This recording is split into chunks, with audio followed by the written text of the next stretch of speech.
Hello darlings, for today's video I'm transforming myself into a werewolf. To get into character, I'm popping in the Avatar Yellow contact lenses from Ttdeye. I'm blocking out my brows and I'm making more of an effort to conceal the outer end of the brows, so you'll see me work in that area the most. I'm using the Elmers washable glue and running this through my brows backwards to get underneath them. Then I'm taking a spoolie and brushing the hairs upwards so that they lay flat. After that first layer dries, I'm going in for a second coat of glue, and this time I'm only swiping the glue upwards, in the same direction that the hairs are laying. I'm once again using the spoolie to drag those hairs up so that they're all standing up as straight as possible. Now, after that coat has dried, I'm applying a third coat of glue. I'm once again being careful not to interrupt the hairs, so I'm only swiping the glue stick upwards, and I'm switching to using my finger. By pressing and dragging my finger upwards, the hair will flatten even more and the spoolie won't carve into the glue. After that, I'm applying another 2 coats of glue and repeating the process of only swiping the glue upwards and pressing the hairs upwards with my finger. You should be able to tell when all the hairs are flat enough to proceed by tilting your head slightly, and you won't be able to see any hairs poking through, and they'll be laying perfectly flat against the skin. This normally takes me about 5 coats of glue. I'm quickly taking a Q-tip and some water and running this around the brow to remove any glue residue. This is a very important step because if you don't remove this residue, then your skin will look really wrinkly when applying makeup later. I'm stamping some translucent powder on top of the outer part of the brow in order to get rid of any tackiness from the glue. Very gently, I'm sweeping away the excess powder, and then I'm starting to work on the face. First, I'm priming with the Sheglam Birthday Skin Primer, and then I'm applying the Complexion Pro Matte Foundation in the shade Porcelain. I'm stamping this over the tail of the brow. I'm also applying a dot of concealer to that as well. Once I've pounced my sponge over that, I'm adding concealer to the center points of the face and underneath the eyes. When doing a look that requires blocking out your brows, I recommend using a full coverage foundation and concealer because it takes a lot of steps to fully cover the hairs, so you'll want the rest of the face to have that same coverage. After setting the under eyes with translucent powder, I'm color correcting the brows. Since I don't have a color correcting concealer in orange, I'm using the orange water activated paint by Mehron without any water. You can drag your brush onto the paint and get a concealer-like consistency, so I'm stamping that onto the brow. Now the brow is looking pretty orange, so you'll need to apply another layer of foundation or concealer to cancel that out. I'm using the Plouise base in 0.5 because it has a lot of coverage. To set that, I'm using a color-based powder, not a translucent one. This is the Makeup Revolution banana powder, and I'm also sweeping the excess powder away. Now that the brow is covered and basically invisible in person, I'm creating a new, straighter brow. I'm using the front of the brow as a guide and creating hair-like strokes by flicking the NYX Brow Tint pen upwards.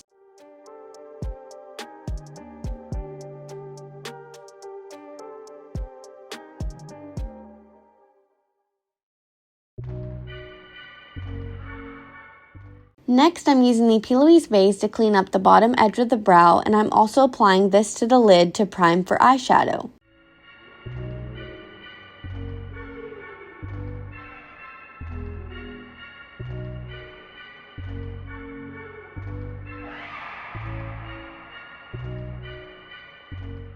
I'm starting off with the Morphe Jaclyn Hill eyeshadow palette and dipping into the matte shade called Jacz. I'm applying this to the inner part of the crease using a Sigma E38 brush. I'm swirling this up into the front of the brow.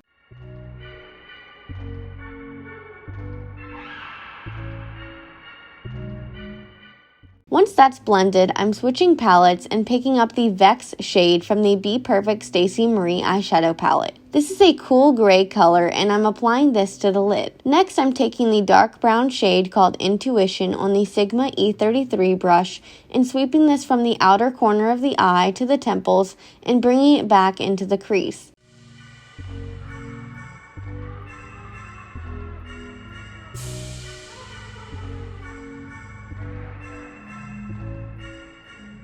I'm dragging this onto the lower lash line and blending it out with the Jacz shade from the Jaclyn Hill palette. To darken the look, I'm taking the black shade from the Be Perfect palette called Lights Out and applying this to the outer V.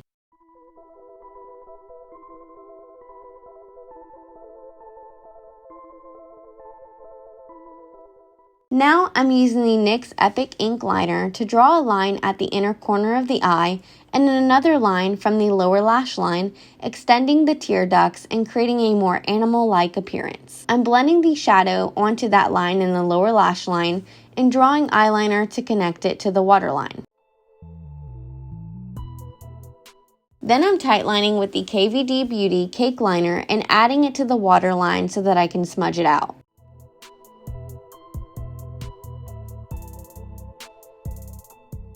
Then I'm adding the NYX Jumbo Eye Pencil and Milk to the area in between the two lines.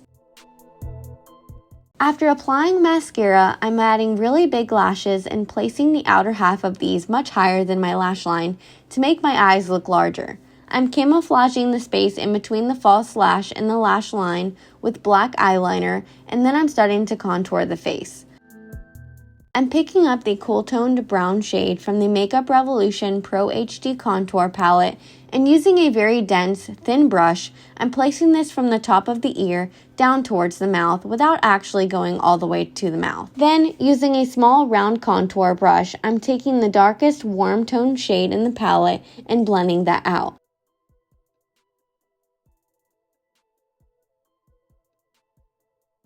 I'm also starting to heavily apply this to the hairline, creating a V-like shape in the center of the forehead.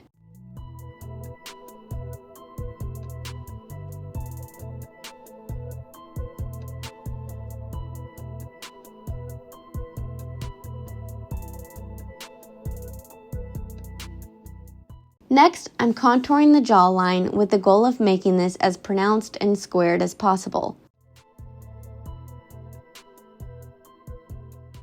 To darken all of that, I'm going back to using the cool toned brown shade and the dense brush from before.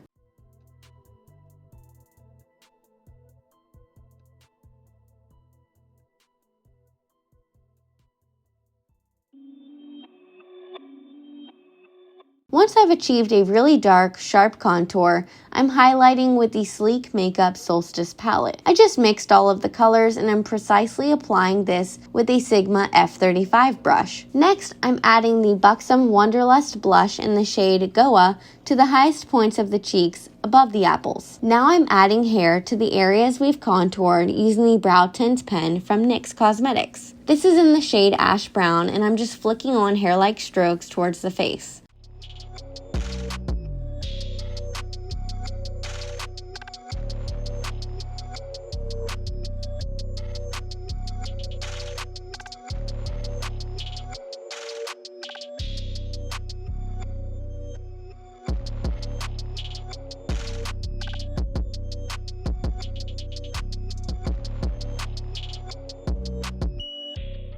Now for the nose contour, we're taking that dark brown contour shade once again using a very precise Sigma E20 brush and making that contour really defined, making sure that it goes all the way up and connects with the eyeshadow.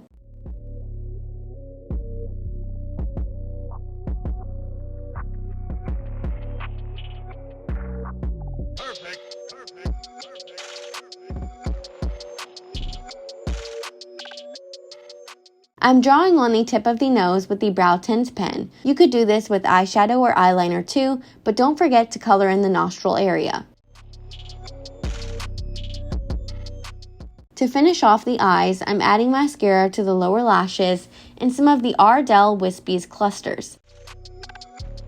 I added 2 of the small-sized lengths to the outer and inner parts of the lower lash line and 1 of the medium length to the center. For lips, I'm applying the NYX Soft Matte Lip Cream in the shade Copenhagen. Then I'm taking that Brow Tint pen and drawing the philtrum, which is a line from the nose to the upper lip, and 5 whisker spots on each side.